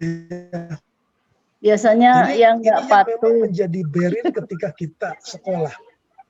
Ya, nggak patuh. Jadi betul kata Bu Ani, profesor saya datang jam 8, saya datang jam 7. Profesor pulang jam 9, saya jam 10 malam. Jadi sudahlah, hidup kita tuh semata-mata ya bukan apa-apa ya, artinya tentu kita kepada Allah Subhanahu wa taala, tapi profesor tuh seperti apa ya? Katakanlah orang dewa. Jadi untuk anak sekolah tanda tangan dia. Kontrak rumah harus ada jaminan dari dia. Bikin KTP ada keterangan dari dia, profesor kita. Tanpa beliau tanda tangan kita nggak bisa apa-apa. Walaupun kita sudah lulus bisa ujian untuk S2 untuk masuk atau S3, ya, tapi beliau tidak mau tanda tangan, sudah kita disuruh pulang gitu. Jadi itulah yang saya rasakan bahwa kita tuh seperti. Nah terus tadi yang tentang guru ada yang bertanya bagaimana penghargaan guru, luar biasa. Jadi pengalaman saya kebetulan saya bergaul dengan teman seleb yang akhirnya menjadi guru padahal dia sekolah di perikanan. Kebetulan saya waktu itu biochemistry and fish nutrition gitu. Di situ saya belajar tentang nutrisi ikan. Kalau Mbak Ani nutrisi tanaman ya. Nah jadi di situ seorang bisa saja menjadi guru, tapi belum bisa menjadi guru kalau dia tidak punya sertifikat. Seorang guru SD ya, kemudian guru SMP itu bisa saja dia sampai bergelar doktor. Di kita kan jarang sekali guru SD bergelar doktor gitu ya. Kalau di sana tidak ada masalah, SMP gitu, kemudian SMA juga, dan salary cap-nya sudah pasti gitu ya. Jadi tidak terjadi perbedaan yang cukup mencolok. Misalkan profesor kalau di perguruan tinggi dengan associate dengan asisten itu tidak berbeda. Cuma urut kaca di sana itu kalau di Jepang itu. Kalau sudah ada profesor ini jangan harap siar begitu. Jadi pindah ke perguruan tinggi. Kalau di kita kan boleh saja di Indonesia tuh seseorang menjadi profesor di lab yang sama dengan bidang keahlian yang sama. Jadi ini yang menariknya. Jadi betul penghargaan terhadap guru itu luar biasa. Tadi sudah disampaikan oleh Mbak Ani tentang sensei. Sen itu kan sebelumnya. Jadi umurnya sebelumnya sei-nya gitu seperti itu. Jadi dia orang terdahulu. Jadi tidak ada yang namanya melawan pada guru, melecehkan guru. Jadi sampai kapanpun yang nama sensei itu akan menjadi seterusnya sensei. Apakah itu dari tingkat SD ataupun TK bahkan gitu. Semua orang tua tuh begitu menghargai, begitu sopan. Jadi ini yang saya rasa empati di antara mereka itu. Dan dengan kedisiplinan yang ada, hidup menjadi nyaman. Memang tadi dikatakan bahwa capek jalan kaki ya, tapi hidup nyaman. Apapun sudah terstruktur begitu dengan baik. Saya merelakan anak saya ke sekolah jalan kaki 2 kilo, karena kan nggak boleh diantar. Dengan membawa tadi tas yang merah itu, isinya berapa? Bisa 5 kilo itu anak SD itu. Jadi seperti itu luar biasa. Jadi ya itulah pengalaman bagaimana kita hidup di sana. Tadi yang digambarkan oleh Bu Ani sudah begitu holistik gitu ya. Memang seperti itulah hidup di Jepang. Saya tidak tahu belakangan terakhir saya berangkat ke Jepang. Tapi kalau tinggal lama nggak enak juga, mahal. Iya, karena serba teratur ya, nggak bisa kita mau tek-tek di pinggir jalan, nggak ada. Kalau di kita keluar depan rumah kita sudah ada tek-tek, sudah apa, di sana nggak ada gitu. Itu yang bedanya ya Mbak Ani ya. Saya sedikit nambah Bu Enda, ada yang ketinggalan. Ini mungkin Mas Tony sudah biasa manajemen sampah di sana. Manajemen sampah sudah luar biasa bagus. Saya itu diajari manajemen sampah tuh dengan tetangga sebelah. Jadi wadah sampah, kantong sampah itu disediakan di Siakuso namanya, di balai kota lah. Gitu. Harus beli di sana. Misalnya saya lupa, hari Senin itu sampah basah, hari Selasa sampah plastik, hari berikutnya sampah yang apa istilahnya burnable gitu ya, yang bisa di kemudian hari-hari lain sampai lupa. Yang saya ingat itu hari Sabtu, yaitu sampah besar. Seperti ada mesin cuci, furniture, apa. Nah, mahasiswa seperti saya gitu, di sana jadi pemulung. Ya, PPI ya Mbak? PPI. Iya, PPI. Nah, Bukan Persatuan Pelajar Indonesia, bukan. Persatuan Pemulung. saya kira-kira 2-3 bulan setelah saya mendapatkan apartemen, saya cerita ke pimpinan saya waktu itu di Indonesia, saya rumahnya sudah lengkap, sudah ada mesin cuci, sudah ada TV, sudah ada kotatsu, sudah ada macam-macam, tapi itu semuanya ambil dari sampah. Nah, teman-teman di sebelah menyebelah yang satu apa istilahnya kenal gitu, kadang-kadang telepon, "Hei, ada enggak di sana? Saya mesin cucinya rusak. Tolong ya kalau ada ambil dulu, nanti saya ambil," gitu ya Pak Tony ya. Iya, Jadi, betul. kulkas juga begitu. Nah, suatu hari anak saya tuh berdua, yang SD sama yang TK. Itu dari tangga, karena saya di tingkat 2 apartemennya, itu langsung was gitu, ngapain anak itu? Ternyata ngambil berdua tuh bawa TV. Rupanya ada TV yang dibuang di hari Sabtu, karena Sabtu kan anak-anak libur. Terus malu juga, nggak usah malu. Begitu, loh kok nggak ada kabelnya? Balik lagi sana, kabelnya ada enggak? Jadi tapi sekarang setelah 2019 saya pahami itu, sudah ada pengepul yang biasanya diambil para mahasiswa asing Ryugakuse itu dijual untuk Cukoso namanya, shop yang sengaja memberikan fasilitas dari barang-barang buangan itu diperbaiki kemudian dijual kembali dengan harga murah. Dan itu cerita demikian. Nah, pengalaman yang lain itu saya salah hari Bu Enda dan teman-teman. Saya harusnya membuang sampah basah itu hari Selasa, tapi saya buang hari Senin, ingat saya Selasa gitu. Sampah itu balik lagi di depan pintu. Siapa yang masukin kan saya nggak ngerti, oh berarti disiplin. Jadi sampah yang tempat pembuangan tuh tidak kita bayangkan yang ada lalernya dan sebagainya, yang lengket dan sebagainya, enggak, bersih. Dan itu sudah, itu kejadian tahun 92 sudah begitu. Saya berpikir mungkin mudah-mudahan di sini mulai ya, baguslah ada dirjennya untuk pengelolaan sampah. Kebetulan mantan dirjen pengelolaan sampah Mbak Tuti, kenal banget itu. Sudah mulai bagus di sini, dan di Jogja sudah ada tong yang untuk barnable, unbarnable gitu sudah ada. Kalau di sana yang itu sampah besar itu yang menarik. Saya sampai kulkasnya saya bawa pulang ke Jogja loh. Pada saat pulang boyongan pulang itu kulkasnya saya taruh baju-baju, kemudian dikirim dengan. Bawa ke Jogja Mbak ini. Dari Jepang bawa ke Jogja. Itu untuk wadah baju, terus dikirim gitu. Itu bagus itu. Udah 3 pintu itu. Bisa dimasukkan. Baik, ini ada Pak Nugroho yang raise hand. Silakan Pak Nugroho. Kita tinggal 5 menit lagi. Pak Nugroho raise hand tadi. Nah, terima kasih Bu Enda. Assalamualaikum. Waalaikumsalam warahmatullahi wabarakatuh. Ya, saya mau sedikit share aja melihat dari pengalaman Bu Ani. Saya mau tekankan memang salah satu budaya Jepang yang masyarakat Jepang yang saya alami, saya pikir tentang kesetiaan dalam bersahabat. Ya. Jadi saya dulu pernah pengalaman ke Jepang tahun 84 setahun, itu training saja, industrial training di perusahaan Jepang.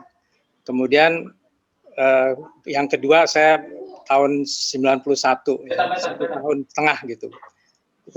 Industrial training juga yang terakhir itu di NEC. Nah, yang pertama itu saya waktu itu masih bujangan.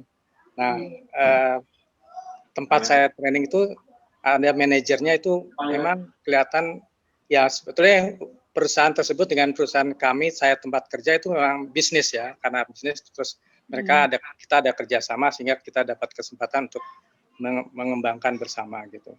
Nah, singkat cerita saya punya makin dekat dengan salah satu manajer atau yang tempat atasan saya lah. Ya. Nah, bahkan begitu dekatnya saya makin menganggap dia sebagai ayah saya, ayah kedua gitu. Halo, kedengaran? Bu? Ya, kedengaran. Ya. Ya, itu 84 tahun saya di sana, terus kemudian saya lama kembali ke Indonesia. Nah, waktu tahun 91 itu saya kembali ada kesempatan, tapi di perusahaan lain yang di NEC, tapi tempatnya jauh dari yang tempat yang pertama tadi. Nah, waktu saya kedua itu saya sudah menikah. Nah, ayah Jepang saya itu tahu saya datang, terus istri saya pernah nyusul walaupun hanya untuk berapa hari lah ya, untuk liburan. Nah, dia tuh sampai mengundang saya dan istri gitu. Jadi saya sangat terharu gitu. Dan mereka mengajak rekan-rekan kerjanya beberapa orang, 6 orangan gitu. Kita ke satu tempat makan bersama gitu. Jadi itu sampai ya setelah kami kembali, kita tetap menjaga kontak-kontakan, dan itu sangat tulus ya. Hanya sekarang beliau itu sudah meninggal, jadi saya kadang-kadang kontak dengan anak-anaknya sampai sekarang. Dan satu hal lagi itu, jadi walaupun bisnisnya sudah tidak berjalan, tapi persahabatan dengan karyawan-karyawan lain itu tetap terjaga. Nah, satu hal lagi yang sebagai contoh, waktu 84 itu saya di sana, setiap malam kami pulang, dekat rumah ada semacam warung kecil gitu. Nah, yang pemilik warung itu sampai sekarang pun kami suka berkomunikasi melewat Facebook seperti itu. Jadi karena kami dekat dengan katakanlah pemilik warung itu, walaupun sekarang dia udah nggak buka warung lagi, dia hanya menikmati masa tuanya, tapi terjaga terus gitu silaturahmi, kita kedekatan itu. Jadi ini contoh saya pikir yang kesetiaan itu ya, ketulusan itu yang mungkin bagus yang yang ada di diri mereka. Begitu aja mungkin sharingnya, Bu. Terima kasih. Assalamualaikum. Ya, saya sedikit di samping kesetiaan dan persahabatan, sebenarnya di sana ada kesulitan bagi para lansia. Itu sampai saya pernah mendengar bisa meninggal sendiri di rumahnya karena tidak ada istilahnya, bahasa Jawanya tidak ada serawung dengan tetangga gitu ya.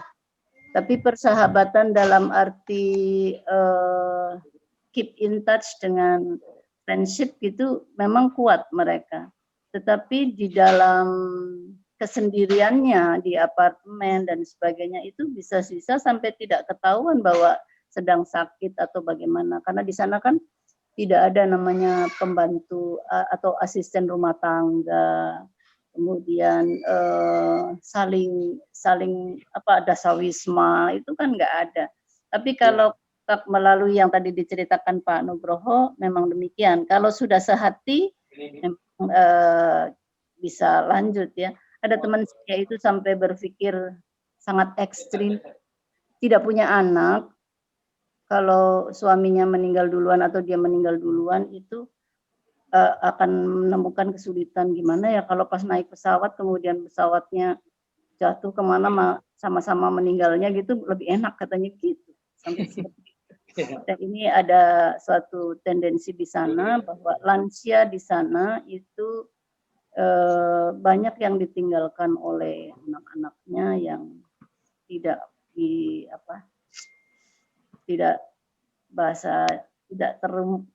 terumat gitu ya, tidak kopen gitu. Nah itu kejadian banyak mulai ada tendensi ke sana. Ibu jadi satu lagi Bu. Iya. Ibu tadi bilang bawa kulkas ya dari Jepang. Iya. Kalau saya bawa satu radio compact gitu, radio dari mulung juga, merek Sony lama itu tahun 91 itu.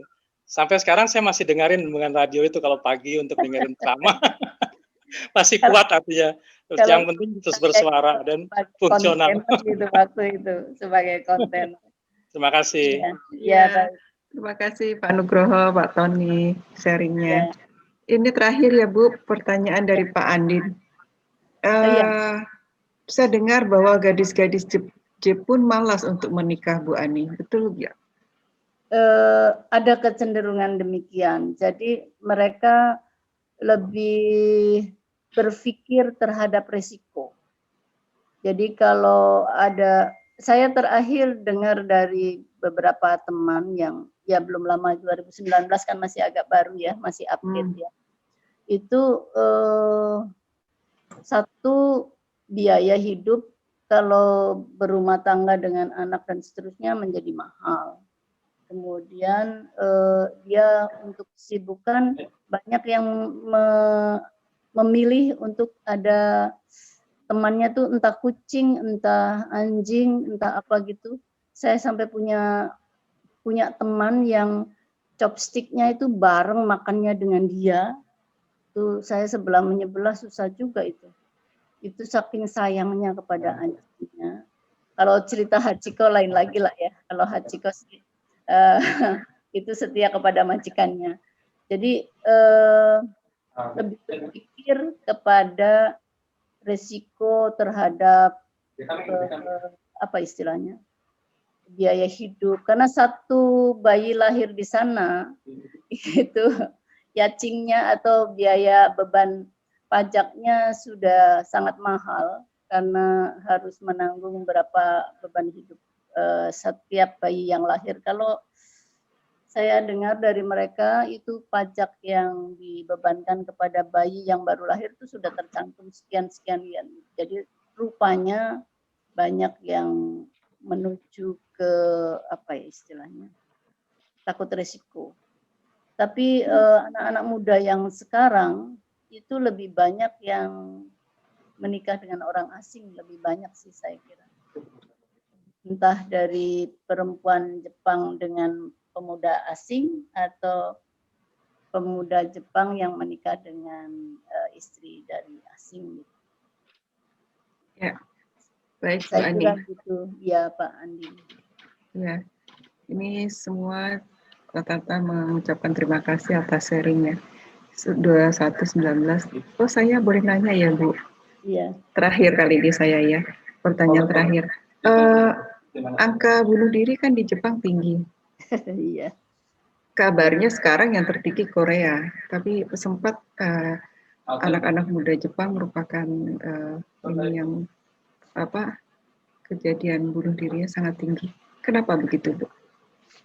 Nah, itu dia zaman saya kalau alasannya lebih banyak kepada, saya kira mungkin ya mohon maaf, ini penilaian saya secara analisis pribadi, karena agama buat mereka itu sangat apa istilahnya, dianggap sepele gitu.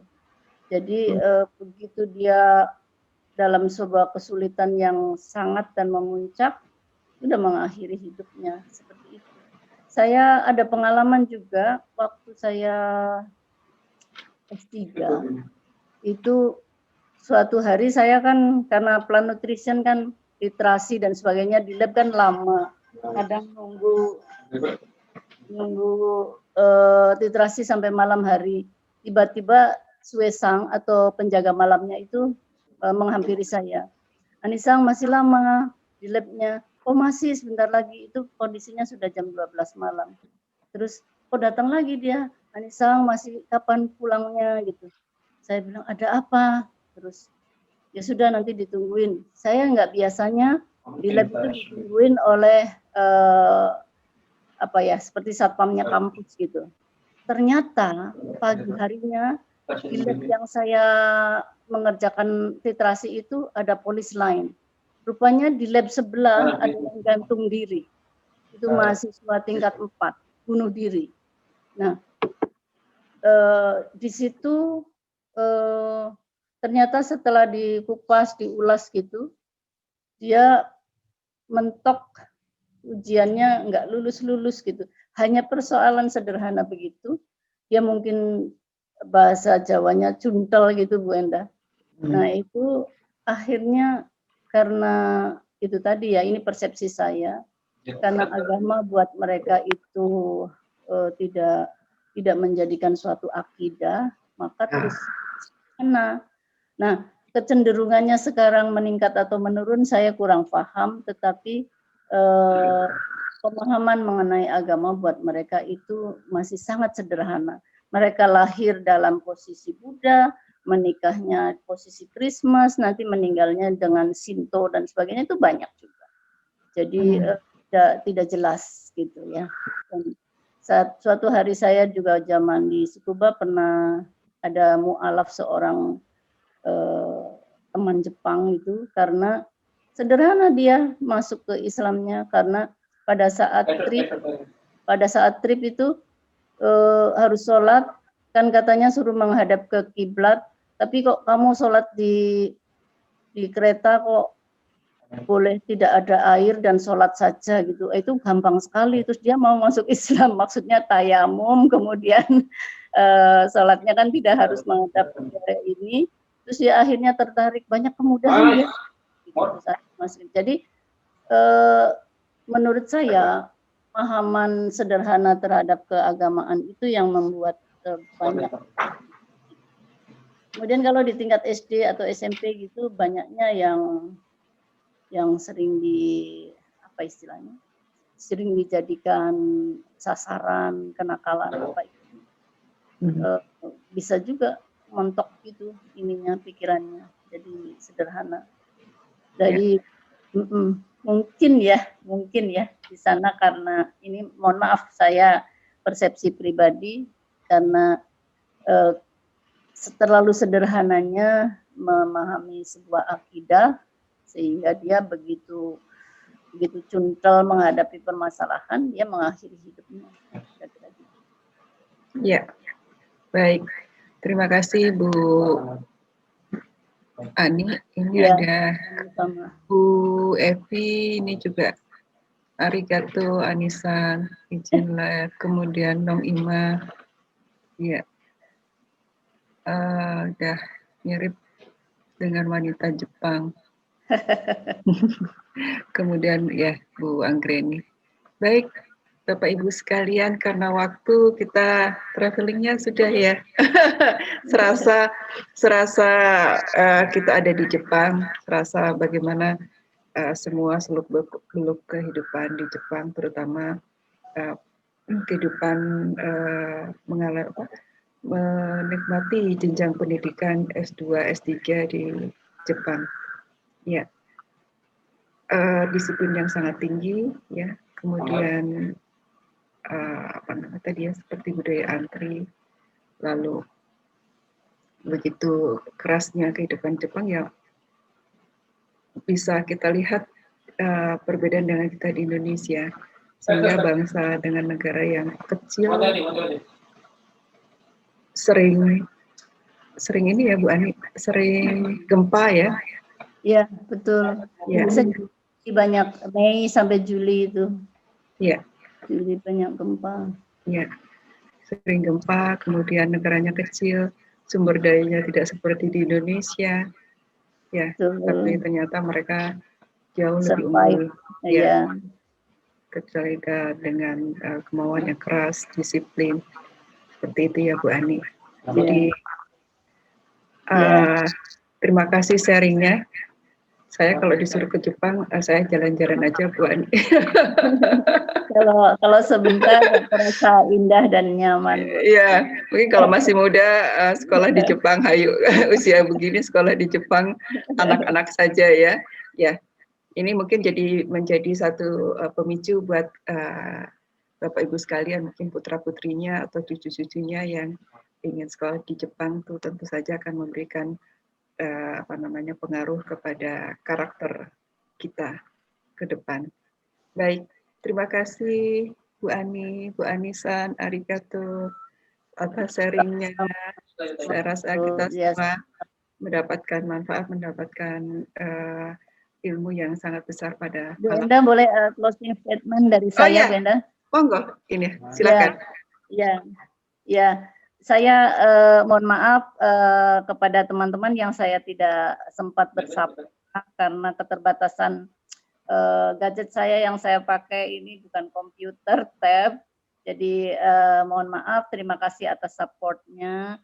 Kemudian saya berbagi mengenai pengalaman saya di Jepang itu sebagian kecil dari yang saya alami. Mungkin teman-teman ada yang bisa lebih menarik lagi, dan kebetulan wisata belum sempat saya kunjungi dalam artian dikupas bahas. Mohon maaf Bu Endah, jadi tidak ada waktunya. Tapi saya mempunyai apa istilahnya yang melekat atau retain di dalam kehidupan kami sekarang, termasuk anak-anak saya, itu adalah disiplin, kemudian komitmen, kemudian tanggung jawab, kemudian menjadikan suatu etos daya juang gitu ya, bekerja keras. Itu yang melekat itu, karena anak saya yang usia waktu itu kelas 3, dia dapat penghargaan silver medal untuk melukis, juga itu ada suatu etos bahwa dia berjuang mendapatkan penghargaan itu sangat melekat gitu di kami. Jadi positif dalam hal ini mungkin dengan daya dukung yang mereka terbatas, tapi harus survive, maka harus berjuang. Kira-kira daya juangnya yang melekat sekali itu, dan itu juga bekal buat kami semua. Meskipun dalam artian yang berbeda. Terima kasih Bu Endah atas kesempatan ini. Mudah-mudahan manfaat semuanya bisa barokah dan mudah-mudahan mendapat ridho dari Allah. Amin, amin, amin. Ya, Bu Ani, dari closing statement-nya tadi, bedanya dengan Jogja jadi apa, Bu? Bedanya dengan Jogja, daya juangnya, Bu. Daya juangnya? Iya, kalau di Jogja alon-alon enggak apa-apa, gitu kira-kira gitu. Tapi berjuang, termasuk yang orang Gunung Kidul itu kan daya juangnya cuma lumayan tinggi ya. Tapi belum merata. Yang sama adalah unggah-ungguhnya, Bu. Iya. Artinya unggah-ungguh itu apa ya? Ya unggah-ungguh itu apa? Apa ya? Sopan santunnya. Santun atau perilakunya, ada kromo ada dan sebagainya. Kalau perbedaannya mungkin agak banyak ya Bu ya, karena budaya antri di Jogja belum bagus, kemudian disiplin juga masih harus kita tingkatkan lagi. Bahkan ya mungkin yang sudah itu Shinmaitoshi itu barangkali merupakan wahana untuk menyamakan beberapa yang positif antara Kyoto dengan Tokyo. Dengan Jogja, maaf. Ya. Jadi ya perbedaan yang sangat menonjol. Ya Jogja hampir sama dengan kota di Indonesia ya pada umumnya. Jadi yang paling itu adalah daya juang ya. Baik Bu Ani, terima kasih atas sharingnya. Mudah-mudahan ini bisa membawa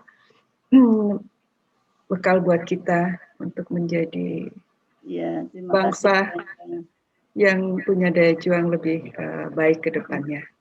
Iya, terima kasih. Arigato, Anissa. Saya cuma bisa itu ya Bu Ani. Arigato gozaimashita. Ya, sama-sama ya. Terima kasih juga buat Pak Tony, Pak Nugroho yang sudah ikut sharing di malam hari ini. Begitu juga kepada para peserta yang bisa mendengarkan, mendapat manfaat pada acara LLC kita malam hari ini.